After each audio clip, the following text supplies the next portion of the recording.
በርካታ ወታደሮች ኃይሎች ያለቁበት ከባድ ውጊያ ተደረገ። ፋኖ በሰራዊቱ ላይ ጥበብ የተሞላበት እንቅስቃሴ በማድረግ ድልን ተቀዳጅቷል።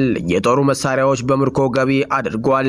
የግንባር መረጃዎችን በዝርዝር ይዘናል ታደምጧቸዋላችሁ።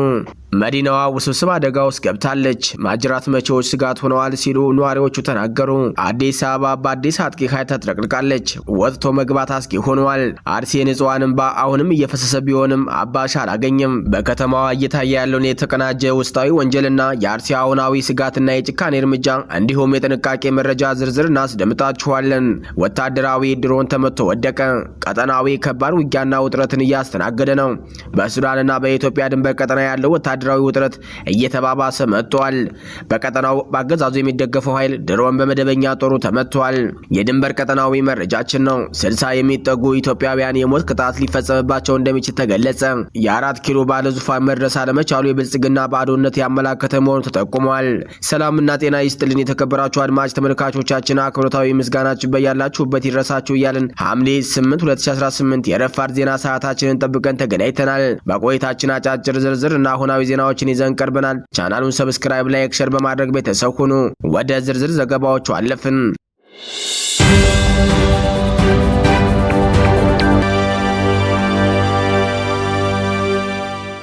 በአማራ ክልል በተለያዩ ግንባሮች የሚደረገው ትግል እያየለ በሄደበት በዚህ ወቅት የፋኖ ኃይሎች በየአቅጣጫው ወታደራዊ የበላይነት ናቸው። በአንጻሩ የአገዛዙ ሰራዊት በጦር ሜዳ ከደረሰበት ሽፈት በተጨማሪ በሲቪል ማህበረሰቡ ላይ በተለይም በታዳጊ ህጻናት ላይ እየፈጸማቸው ያሉ አሰቃቂ ጥቃቶች ዓለም አቀፉ የጦር ወንጀል ማሳያ መሆናቸውን የሰብአዊ መብት ተሟጋቾችና የትግል መሪዎች እየገለጹ ይገኛሉ።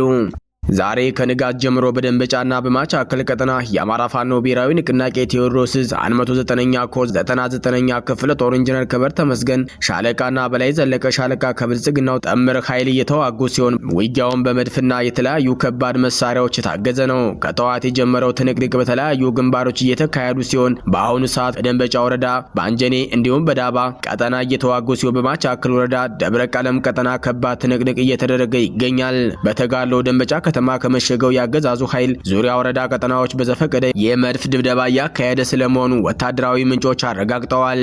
በበረሃው አናብስቶች የሚጠራው የቀስተ ደመና ሻለቃ ወደ ቀጠናው እየተንቀሳቀሰውን የብልጽግና ሰራዊት ሲያንቀጠቅጥ ሰንብቶ ሐምሌ 7 ቀን 2018 ዓ.ም ረፋድ ላይ በጎፍጭማ ከተማ ከባድ እርምጃ ወስደዋል።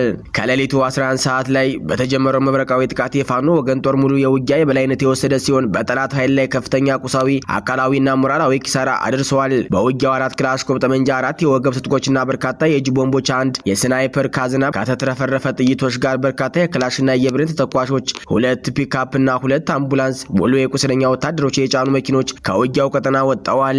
በአንድ የተለየ ቦታ ላይ ብቻ የ8 መከላከያ አባላት አስከሬን መነሳቱ የዓይን እማኞች አረጋግጠዋል። በተመሳሳይ ትላንት ሐምሌ 7 2018 ዓ.ም የአማራ ፋኖ ብሔራዊ ንቅናቄ ቴዎድሮስ 105ኛ ኮር 66ኛ ክፍለ ጦር 4ኛ ሻለቃ ወደ ጃዊ ፈንደቃ ከተማ በመጓዝ በጠላት ካምፕ ላይ ስልታዊ ትንኮሳ ፈጽሟል። የፋኖ ጦር የብልጽግናን ሰራዊት እየሳበ ወደ በለስ ወንዝ ድልድይ በማምጣት በዘረጋው ወጥመድ ያገዛዙ ሰራዊት በትኗል። 66ኛው ክፍለ ጦር በሺዎች የሚቆጠር አዲስ ሰራዊት ባስመረቀ ማግስት የተገኘው ይህ አስደማሚ ድል በአዲሱ ተመራቂ ጦር ላይ ከፍተኛ ወታደራዊ መነሳሳትን ፈጥሯል። ከጠዋቱ 2 ሰዓት እስከ ምሽቱ 1 ሰዓት ድረስ ቀኑን ሙሉ በተደረገው በዚህ አውደ ውጊያ የመንግስት ሰራዊት የብረት ለበስና የዙ 23 ከባድ መሳሪያዎችን በመጠቀም ወንዙን ለመሻገር ቢሞክርም ሳይሳካለት ቀርቷል።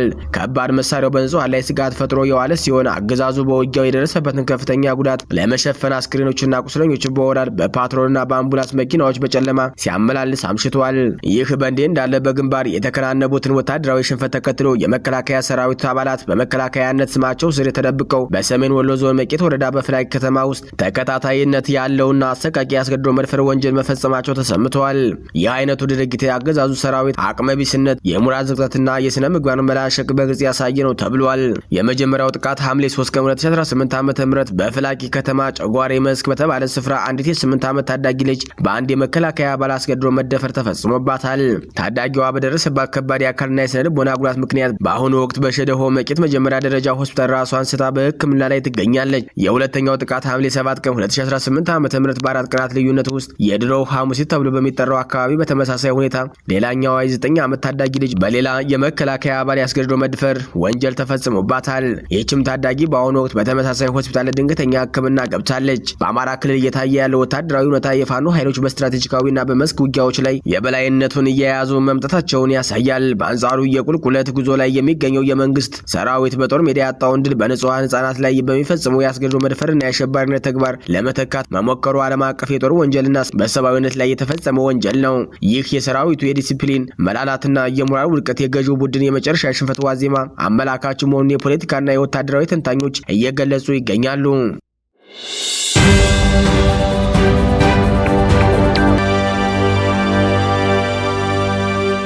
በሱዳንና በኢትዮጵያ ድንበር ቀጠና ያለው ወታደራዊ ውጥረት እየተባባሰ መጥቷል። በቀጠናው ወታደራዊ ድሮን ተመቷል። በሱዳን መደበኛ ጦርና በፈጣን ድጋፍ ሰጪ ኃይል አርኤስኤፍ መካከል ያለው ደም አፋሳሽ ጦርነት እያየለ በመምጣቱ በአሁኑ ወቅት ግጭቱ የአየር ላይ ድሮንና የድሮን ውጊያን ጨምሮ ድንበር ተሻጋሪ የፖለቲካና የደህንነት ቀውስ እየፈጠረ ይገኛል። የሱዳን መደበኛ ጦር ባወጣው መረጃ በሰሜን ኮርዶፋን ግዛት በኤል ኦቤድ ከተማ አቅራቢያ ዘመናዊና የቻይና ምርት የሆነች ስልታዊ የድሮን መጥቶ መጣሉን አስታውቋል። ይህ እርምጃ በሱዳን ምድር ያለውን የቴክኖሎጂ ሽግግርና የውጭ ኃይላት ተሳትፎ ፍንጭ የሚሰጥ ሲሆን በተያያዥነትም የቀጠናው ታጣቂዎች እንቅስቃሴ የኢትዮጵያ ድንበር ቀጠናው ወደ ከፋ የውጥረት አውድማነት እየቀየረ መሆኑ ይነገራል። የሱዳን መከላከያ አየር ኃይል መከላከያ ስርዓቱ FH-95 የተሰኘችው ስልታዊ ድሮን ከኤል ኦቤድ በስተ ሰሜን ምዕራብ አቅራቢያ መጥቶ መጣሉን ገልጿል። ወታደራዊ ተቋሙ የጠላት ሰው አልባ አውሮፕላን ሲል የገለጻት ቢሆንም ስለ ኦፕሬሽኑ ዝርዝር ሁኔታ ግን የሰጠው ተጨማሪ ማብራሪያ የለም። ይህ በአንድ ወር ጊዜ ውስጥ የተመታችው ሶስተኛዋ FH-95 ድሮን መሆኗን ጦሩ ጠቅሷል። የመጀመሪያዋ ድሮን በሰኔ 25 ቀን በዋይት ናይል ግዛት ቤቴንደልዲ አካባቢ ተመታ። ሁለተኛዋ ድሮን በቀጣይ ሳምንት ካርቱምና ሰሜን ኮርዶፋንን በሚያገናኘው አውራ ጎዳና ላይ መውደቋ ይታወሳል። ሶስተኛዋ ድሮን ሰኞ ዕለት በኤል ኦቤድ አቅራቢያ ተመታ መውደቋ ተረጋግጧል። የሱዳን መደበኛ ጦር በወሰደው ጠንካራ ማጥቃት ሳቢያ በጀኔራል መሐመድ ሐምዳን ዳጋሎ ሄሜቲ የሚመራው የፈጣን ድጋፍ ሰጪ ኃይል አርኤስኤፍ ከፍተኛ ሽንፈት እየደረሰበት ይገኛል። ወታደራዊ ምንጮች እንደሚያመላክቱት ይህ ኃይል በሱዳን ውስጥ ባጋጠመው ሽንፈት ምክንያት ግዛቱን ለቆ ወደ ኢትዮጵያ ድንበር ቀጠናዎች እየተሻገረ ይገኛል።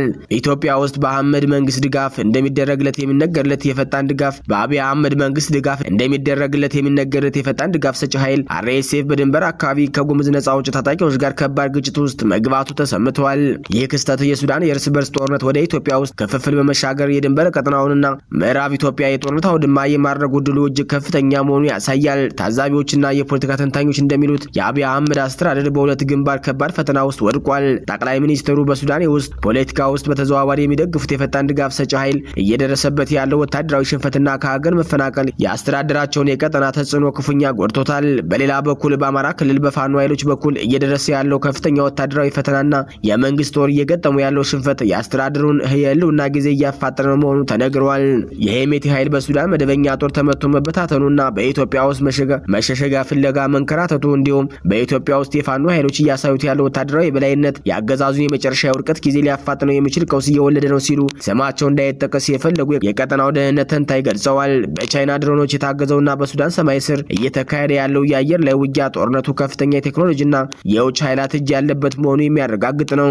ይህ ግጭት ወደ ኢትዮጵያ ድንበር ቀጠናዎች መፍሰሱና ከሀገር ውስጥ ታጣቂዎችን እንደ ጉምዝ ታጣቂዎች ያሉ መጋጨቱ የአባይ ተፋሰስና የድንበር አካባቢዎች ወደ ማይቆጣጠሩት የቀውስ አዙሪት ውስጥ ሊከታቸው እንደሚችል ተዘግቧል።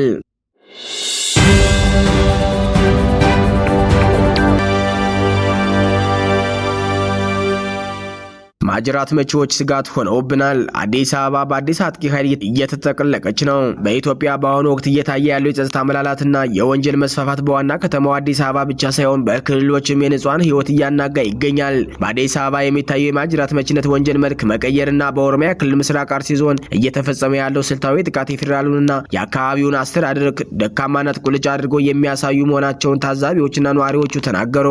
በመዲናዋ በተለይም በለሚ ኩራ ክፍለ ከተማ ሰሚት ገርጅና አጎራባች አካባቢዎች የንጥቂያና የማጅራት መምታት ወንጀል ነዋሪዎችን እያሸበረ ይገኛል። ወንጀሉ ከወትሮ በተለየ መልኩ ስልቱን በመቀየር የክረምቱን የጠዋት ጨለማ መሸሸጊያ በማድረግ ወደ ማለዳ ሰዓታት ተሸጋግሯል።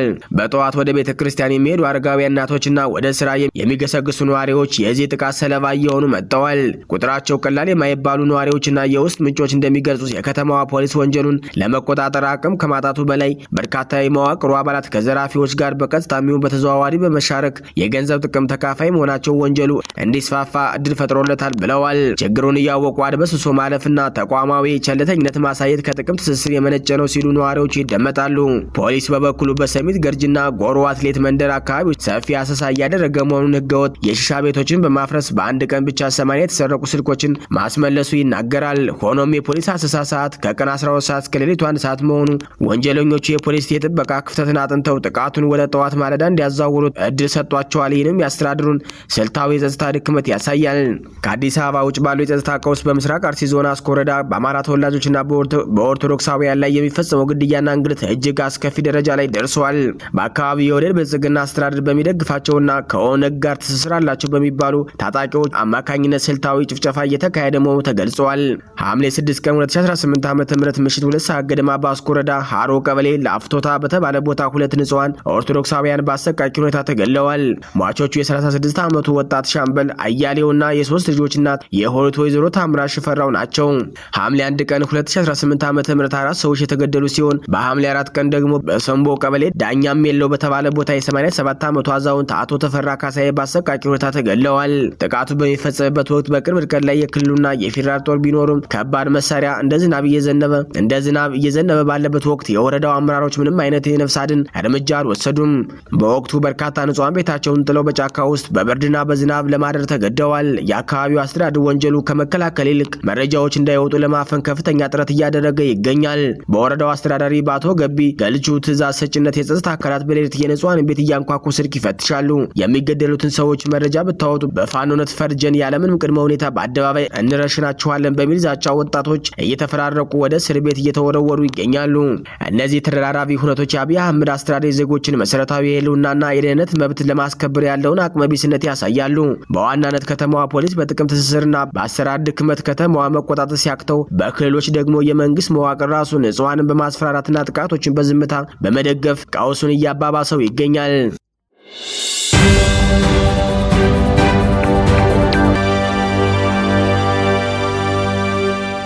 ወደ ውጭ መረጃችን ስናልፍ በሳውዲ ቢያንስ 58 ኢትዮጵያውያን የሞት ቅጣት ሊፈጸምባቸው እንደሚችል ተገለጸ። በሳውዲ አረቢያ ቢያንስ 58 ኢትዮጵያውያን ስደተኞች በቅርቡ የሞት ቅጣት ሊፈጸምባቸው እንደሚችል ሂዩማን ራይትስ ዎች ከፍተኛ ስጋቱን ገልጸዋል። ተከሳሾቹ ፍትሐዊ የፍርድ ሂደት እንዳላገኙ፣ አስተርጓሚና ጠበቃ እንዳልቀረበላቸው እንዲሁም ለእጽ ማዘዋወር ወንጀል የተዳረጉት ሳያውቁት በኮንትሮባንድ አጋቾች ተገደው መሆኑን ድርጅቱ ጠቁሟል። ዘንድሮ ብቻ 10 ኢትዮጵያውያን በሳውዲ የሞት ቅጣት የተፈጸመባቸው ሲሆን ባለፈው ዓመት በአገሪቱ ከተገደሉት 365 ሰዎች መካከልም ኢትዮጵያውያን ከፍተኛ ቁጥር መያዛቸው ተገልጿል። የኢትዮጵያ ውጭ ጉዳይ ሚኒስቴር በበኩሉ ለዜጎች ሰብአዊ ምህረትና የቆንስላ ድጋፍ ለማግኘት ከሳውዲ ባለስልጣናት ጋር ቀጣይነት ያለው የዲፕሎማሲ ጥረት እያደረገ መሆኑን አስታውቆ በቅርቡ ለ1971 ዜጎች የተደረገውን የንጉሳዊ ምህረት እንደ ማረጋገጫ ጠቅሷል። ሆኖም ሂዩማን ራይትስ ዎች በሞት አፋፍ ላይ ያሉ ወገኖች እስካሁን ውጤታማ እገዛ አላገኙም ሲል በቃላት ውርወራና በፕሮፓጋንዳ ብቻ የተጠመደውን የአብይ አህመድ አስተዳደር ዲፕሎማሲ አለመስራቱን አመላክቷል። ከወር በፊት የኢትዮጵያ ኦርቶዶክስ ተዋሕዶ ቤተክርስቲያን ፓትርያርክ ብፁዕ ወቅዱስ አቡነ ማትያስን በውሳኔው ዋዜማ ላይ ለሚገኙ ለእነዚህ ኢትዮጵያውያን አስቸኳይ ምህረት እንዲደረግላቸው ለሳውዲ ባለስልጣናት መማጸናቸው ይታወሳል።